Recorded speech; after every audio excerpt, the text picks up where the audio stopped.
नमस्कार साथियों, स्वागत है आप सभी का। मैं पंकज डोबल। यदि आपने अभी तक हमारे चैनल को सब्सक्राइब नहीं किया तो प्लीज़ सब्सक्राइब कर लीजिएगा और बेल आइकन दबा लीजिएगा ताकि सबसे पहले वीडियो की नोटिफिकेशन सबसे पहले आपको मिल सके। दोस्तों, यदि आपने हमें इंस्टाग्राम पर भी फॉलो नहीं किया तो इंस्टाग्राम पर भी फॉलो कर लीजिएगा, जिसकी आईडी डिस्क्रिप्शन में दी हुई है। काफ़ी साथियों के कमेंट आए थे कि सर ये जो आईसीटी की डायरी है वो किस प्रकार से बनाएं, आईसीटी की जो फाइल है वो किस प्रकार से बनाएं, बीए बीएड या फिर बीएससी बीएड या फिर BEd first year second year के अंदर का जो आईसीटी की फाइल बनती है वो किस प्रकार से हमें बनानी है, एक वीडियो बना कर बताइए। तो अंत तक बने रहिएगा, वीडियो को बिल्कुल भी मिस मत कीजिएगा। इस वीडियो में हम देखेंगे कि आईसीटी की डायरी किस प्रकार से बनानी है। दोस्तों, अगर आपको वीडियो थोड़ा सा भी पसंद आता है तो अपने साथियों के साथ ज़रूर शेयर कीजिएगा। सबसे पहले आपको सत्र लिखना है, इसके बाद छात्र अध्यापक का नाम लिखना है, इसके बाद पिता का नाम लिखना है, इसके बाद अनुक्रमांक, इसके बाद शिक्षण विषय, इसके बाद विद्यालय का नाम लिखना है।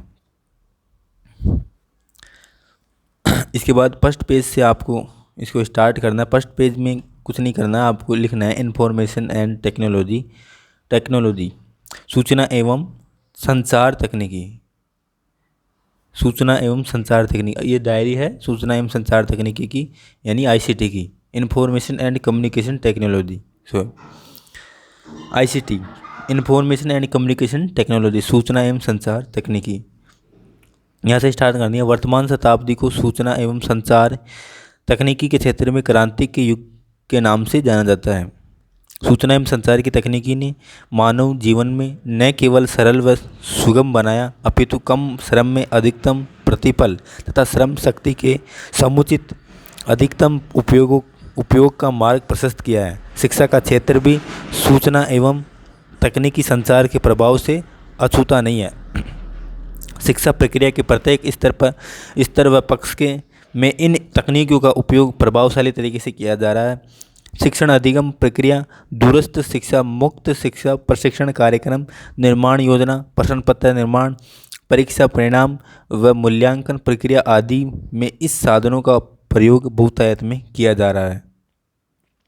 सूचना क्रांति के इस युग ने मानव जीवन के प्रत्येक पहलू को प्रभावित किया है। इस सूचना क्रांति ने भविष्य में अनेक चुनौतियों, अवसरों एवं प्रतिस्पर्धाओं का सृजन किया है, जिनके साथ सामंजस्य स्थापित करने के लिए सूचना और संचार तकनीकी की या प्रौद्योगिकी का अध्ययन करना अनिवार्य हो गया है। सूचना प्रौद्योगिकी को कंप्यूटर के नित्य नए विकास ने और अधिक प्रभावी बना दिया है तथा इसे विस्तृत किया गया है।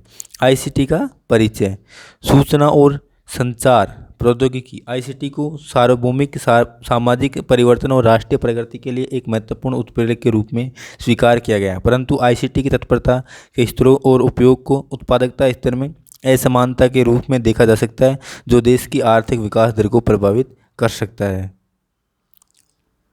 सामाजिक और आर्थिक विकास के क्षेत्र में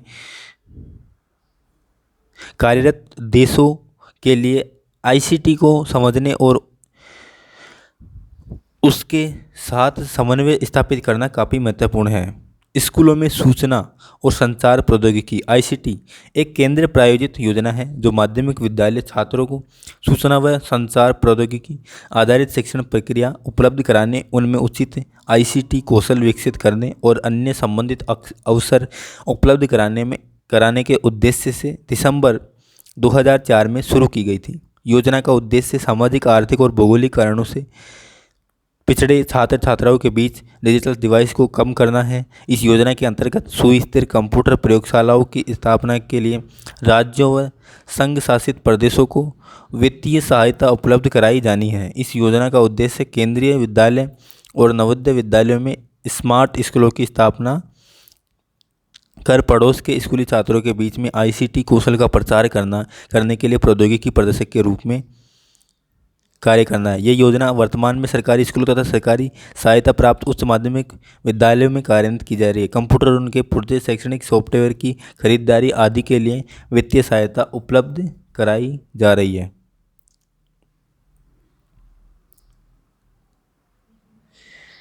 इसके बाद सूचना प्रौद्योगिकी परिभाषा यूनेस्को के अनुसार सूचना प्रौद्योगिकी वैज्ञानिक प्रौद्योगिकी और इंजीनियरिंग विषय है और सूचना की प्रोसेसिंग उनके अनुप्रयोग की प्रबंध तकनीकें हैं। कंप्यूटर और उनकी मानव तथा मशीन के साथ अंतःक्रिया एवं संबंध सामाजिक आर्थिक तथा सांस्कृतिक विषय। सूचना एवं संचार तकनीकी का अर्थ। सूचना एवं संचार प्रौद्योगिकी का संक्षिप्त रूप में आईसीटी कहा जाता है। सूचना एवं संचार प्रौद्योगिकी उन कार्यों के लिए इस्तेमाल किया जाता है जो इलेक्ट्रॉनिक माध्यम से सूचना के परीक्षण संग्रहण निर्माण प्रदर्शन या आदान प्रदान में काम आते हैं। सूचना व संचार प्रौद्योगिकी इस व्यापक परिभाषा के तहत radio, TV, video, DVD, telephone, satellite प्रणाली, कंप्यूटर और नेटवर्क, हार्डवेयर एवं सॉफ्टवेयर आदि सभी आते हैं। इसके अलावा इन औद्योगिकी से जुड़े हुई सेवाएं और उपकरण जैसे ईमेल, ब्लॉग्स आदि भी आईसीटी के दायरे में आते हैं। सूचना एवं संचार तकनीकी से तात्पर्य उन सूचना संप्रेषण तकनीकी से है जिसके माध्यम से संप्रेषण कार्य अत्यधिक प्रभावी ढंग से संपन्न किया जाता है। इसका संबंध वैज्ञानिक तकनीकी के ऐसे संसाधनों व साधनों से होता है जिसके माध्यम से त्वरित गति से सूचनाओं का प्रभावी आदान प्रदान होता है। इसे सामान्य अर्थ में यह कहा जा सकता है कि किसी तथ्य या सूचना को जानना पहुंचाना जिस रूप में वह है सूचना संचार प्रौद्योगिकी कहलाता है। इनसाइक्लोपीडिया ब्रिटानिक के अनुसार एक व्यक्ति या संस्थान से दूसरे व्यक्ति या संस्थानों तक एक बात का पहुंचाना सूचना कहलाता है, जबकि संचार का अर्थ है सूचना या अन्य किसी तथ्य का एक स्थान से दूसरे स्थान तक गमन। प्रोफेसर पीटर्स का मानना है कि सूचना तकनीकी ज्ञान कौशल तथा अभिवृद्धि से संबंधित है, एक नवीन तथा उभरती हुई विशिष्ट आवश्यकताओं की पूर्ति करने वाली एक शैक्षिक प्रक्रिया है जिसमें समय और स्थान के आयामों का शिक्षण एवं अधिगम में कोई हस्तक्षेप नहीं होता है। इस तकनीकी के माध्यम से दूरस्थ विद्यार्थियों को भी उत्तम गति से शिक्षा प्रदान की जा सकती है। सूचना प्रौद्योगिकी अवधारणा। सूचना क्रांति से महत्वपूर्ण समाज के क्रियाकलाप प्रभावित हुए हैं। उदाहरण धर्म, शिक्षा, स्वास्थ्य और व्यापक प्रशासन, सरकार, उद्योग, अनुसंधान व विकास, संगठन, प्रचार आदि सब के क्षेत्रों में परिवर्तन हो गया है। जब से सूचना एवं संचार प्रौद्योगिकी को एक शिक्षण माध्यम के रूप में उपयोग किया गया है, इसके एक त्रुटिहीन प्रेरक के रूप में कार्य किया है। इसमें video, television, multimedia, computer software का उपयोग शामिल है। इससे छात्र सीखने की प्रक्रिया में गहराई से जुड़ते हैं। नीचे हम कुछ क्षेत्रों को प्रस्तुत कर रहे हैं जिसके माध्यम से शिक्षा में परिवर्तन का पता चलता है। दूरस्थ शिक्षा, आभासी शिक्षा, कक्षा कक्ष शिक्षा, ऋण, परीक्षा परिणाम, कक्षा 1 से 8 तक एनसीईआरटी पुस्तकें, छात्रवृत्ति की जानकारी, विदेशी शिक्षा, ई शिक्षण, ऑनलाइन प्रवेश फॉर्म, ऑनलाइन परीक्षा प्रश्न पत्र के नमूने। सूचना एवं संचार तकनीकी की आवश्यकता और महत्व। 100% संचार माध्यम का तात्पर्य दो बिंदुओं को जोड़ने वाला होता है। संचार भी संप्रेषक का श्रोता को एक साथ जोड़ते हैं। हेराल्ड डी लोसवेल संचार माध्यम के प्रमुख कार्य है संग्रहण एवं प्रसार। संग्रहण एवं प्रसार, सामाजिक मूल्य एवं ज्ञान का संप्रेषण, व्यक्तियों का मनोरंजन करना। इसके बाद सूचना एवं संचार तकनीकी मनोरंजन ज्ञान के स्तर में वृद्धि। सूचना विश्लेषण, सूचना संग्रहण एवं प्रसार को संभव बनाते हैं। शिक्षा, स्वास्थ्य, अभियांत्रिकी एवं स्थापत्य, कृषि, व्यापार, सुरक्षा आदि के विषय के लिए महत्वपूर्ण है। ज्ञान संवर्धन, निर्णय क्षमता आदि हेतु उपयुक्त एवं आवश्यक है। दूरस्थ शिक्षा हेतु अत्यंत महत्वपूर्ण है। व्यावसायिक, सरकारी और गैर सरकारी एवं आगमन के मध्य क्रियाकलापों को गति प्रदान करता है। जनसंचार हेतु आवश्यक एवं महत्वपूर्ण है। शिक्षा प्रणाली को सुचारू रूप से तथा समस्या के निवारण में सहायता करता है। पाठ्यक्रमों के निर्माण में सहायक। औपचारिक व अनौपचारिक शिक्षा के विकास हेतु यह सरल एवं अध्यापन हेतु महत्वपूर्ण है। टेलीकॉन्फ्रेंसिंग के लिए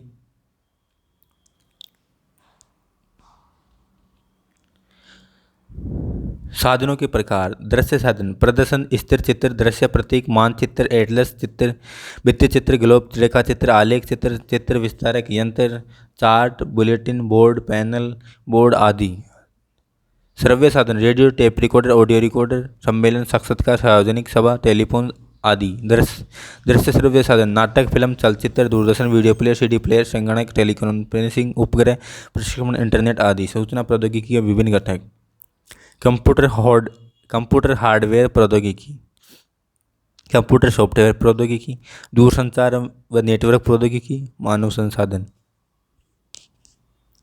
शिक्षा में सूचना एवं संचार प्रौद्योगिकी का क्षेत्र।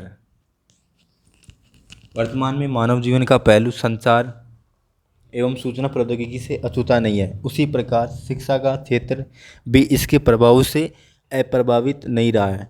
नए नए साधनों का बढ़ता उपयोग आज शिक्षा के क्षेत्र में इस नवीन तकनीकी को जोड़ता जा रहा है। इन साधनों में मुख्य है radio, internet, teleconferencing, mobile phone, computer आदि। शिक्षा का कोई भी भाग या क्षेत्र जैसे विधियों, प्रविधियों, शैक्षिक प्रकरण, उद्देश्य तथा शोध का विषय वगैरह सूचना एवं संचार प्रौद्योगिकी के अनुप्रयोग के बिना आज संपूर्ण होना दिखाई नहीं देता है। वर्तमान में चाहे छात्र अध्यापकों के ज्ञान से संबंधित समस्या हो या उनमें कार्य व्यापार की समस्या हो, सूचना बिना पूर्ण ज्ञान नहीं हो पा रही है।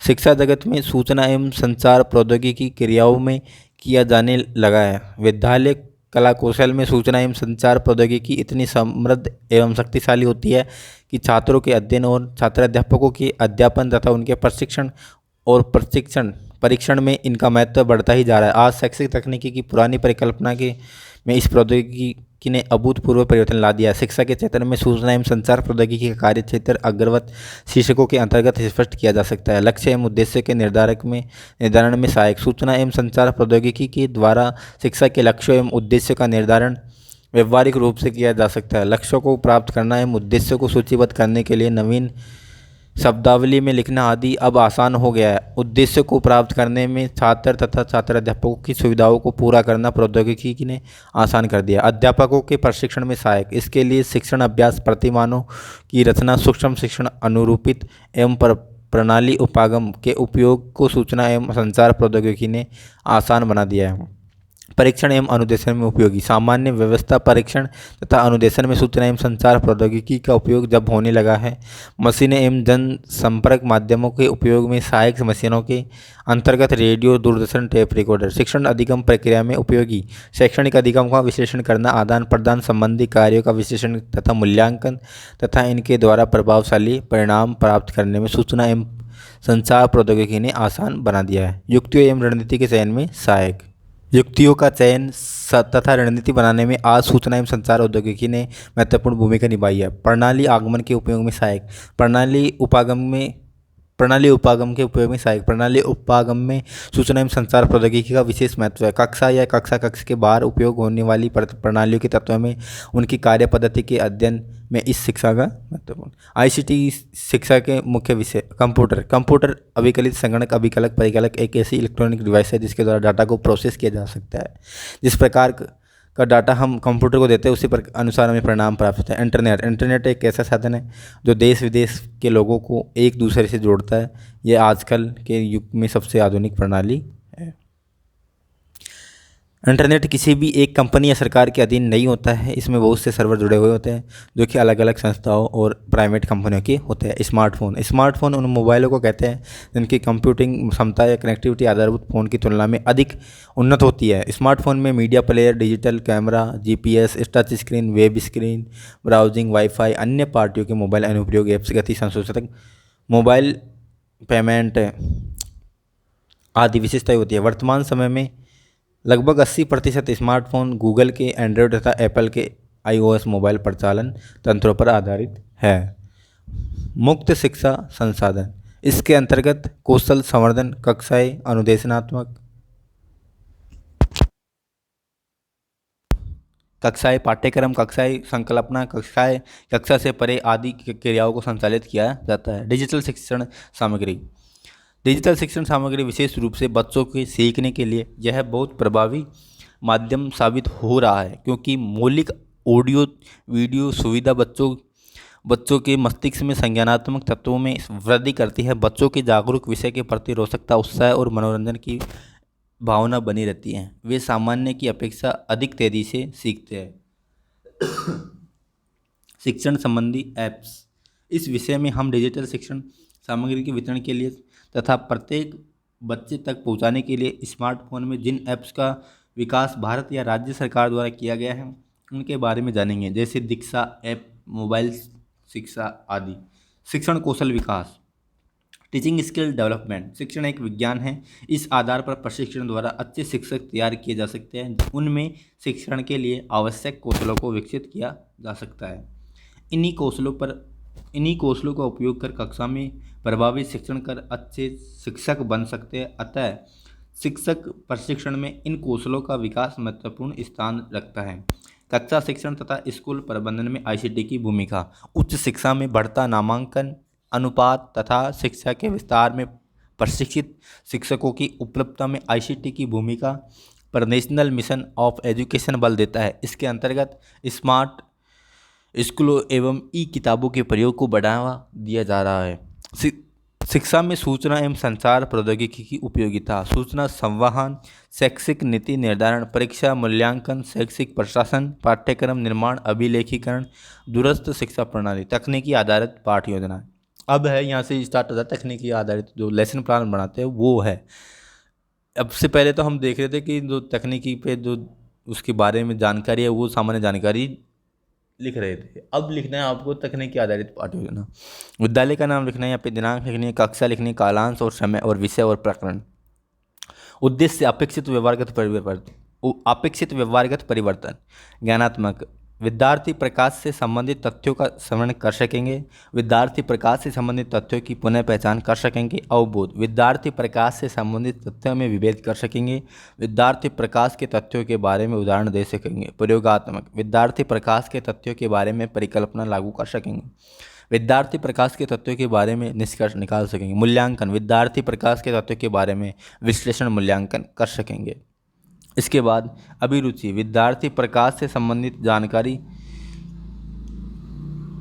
पुस्तकों से प्राप्त करने में रुचि ले सकेंगे। अभिवृत्ति, विद्यार्थी प्रकाश के संबंध में सकारात्मक दृष्टिकोण उत्पन्न कर सकेंगे। विधि प्रविधि, कथन है, प्रश्नोत्तर, प्रदर्शन विधि। कक्षा उपयोगी सामग्री, चौक, दाड़न, डस्टर, लपेट फलक, संकेतक आदि, चोट, चार्ट। पूर्व ज्ञान, विद्यार्थी प्रकाश के बारे में पूर्व जानकारी रखते हैं। प्रस्तुतिकरण यहाँ से स्टार्ट होता है। इसके अंदर 4 कॉलम होते हैं। प्रस्तुतिकरण से पहले प्रस्तावना प्रश्न करने होते हैं। वो है प्रस्तावना प्रश्न, क्रम संख्या, छात्राध्यापक क्रिया, विद्यार्थी क्रिया। हम सब प्राणी किस ग्रह पर निवास करते हैं? पृथ्वी पर। पृथ्वी किसके चारों ओर चक्कर लगाती है? सूर्य के। सूर्य से हमें क्या प्राप्त होता है? प्रकाश। प्रकाश के बारे में आप क्या जानते हैं? उद्देश्य कथन, विद्यार्थियों आज हम प्रकाश के बारे में पढ़ेंगे। अब है यहाँ से शिक्षण बिंदु। सबसे पहले आपको विकासात्मक प्रश्न करने होंगे। प्रकाश ऊर्जा के छोटे छोटे बंडलों के रूप में चलता है, उन्हें क्या कहते हैं? फोटोन। जब प्रकाश किसी पृष्ठ से टकराकर वापस लौट आता है तो इस घटना को क्या कहते हैं? प्रकाश का परावर्तन। प्रकाश का परावर्तन आ जाएगा शिक्षण बिंदु। जब प्रकाश किसी चिकनी सतह से टकराकर वापस लौटता है तो वह प्रकाश का परावर्तन कहलाता है। प्रकाश का परावर्तन निम्न 2 नियमों के अनुसार होता है। आपतित किरण, परावर्तित किरण और आपतन बिंदु पर अभिलंब एक ही तल पर होने चाहिए। विद्यार्थी ध्यानपूर्वक सुनेंगे एवं समझेंगे। आपतन कोण, जब कोई प्रकाश किरण किसी चिकने पृष्ठ पर आपतित होती है तो अभिलंब पर आपतित किरण के मध्य बना कोण आपतन कोण कहलाता है। इसे हम कोण आई द्वारा प्रदर्शित करते हैं। परावर्तन कोण, जब कोई प्रकाश किरण किसी सतह से टकराकर परावर्तित हो जाती है तो परावर्तित किरण व अभिलंब के मध्य बना कोण परावर्तन कोण कहलाता है। इसे मुख्यतः आर द्वारा लिखते हैं। यहाँ पे छात्र ध्यानपूर्वक सुनेंगे, हम देखेंगे और ये जो श्यामपट्ट कार्य पे जो चित्र बना हुआ है, चित्र बनाकर बच्चों को समझाना है। इसके बाद प्रकाश का अपवर्तन अगला शिक्षण बिंदु है। प्रकाश का एक माध्यम से दूसरे माध्यम में प्रवेश करते समय उनकी सीमा पर अपने रेखीय पथ से विस्थापित होना ही प्रकाश का अपवर्तन कहलाता है। जैसे रात्रि के समय तारों का टिमटिमाना, पानी में पेंसिल की नोक का मुड़ी हुई दिखाई देना। और ये आपको ये समझा देना, ये आपतित किरण है और ये विरल माध्यम है और ये सघन माध्यम है और ये परावर्तित किरण है। इसके बाद आपको मूल्यांकन प्रश्न करने हैं। प्रकाश की प्रकृति कैसी होती है? तरंग, कणीय, तरंग व कणीय, चुंबकीय। तो इनमें एक ऑप्शन को टिक करना है। प्रकाश ऊर्जा के छोटे छोटे बंडलों के रूप में होता है जिन्हें क्या कहते हैं? रात्रि में तारों का टिमटिमाना कौन सी घटना है? प्रकाश की चाल सबसे अधिक होती है। फिर इसके बाद एक गृह कार्य प्रश्न दे देना है। प्रकाश व प्रकाशिकी अनुप्रयोगों के बारे में संक्षिप्त विस्तार कर समझाइए। तो इस तरह से बीएड की जो आईसीटी की डायरी होती है वो कंप्लीट होती है। दोस्तों अगर आपको वीडियो थोड़ा सा पसंद आता है तो अपने साथियों के साथ ज़रूर शेयर कीजिएगा। अगर आपको कोई भी समस्या है तो आप हमें कमेंट करके पूछ सकते हो। धन्यवाद। जय हिंद, जय भारत।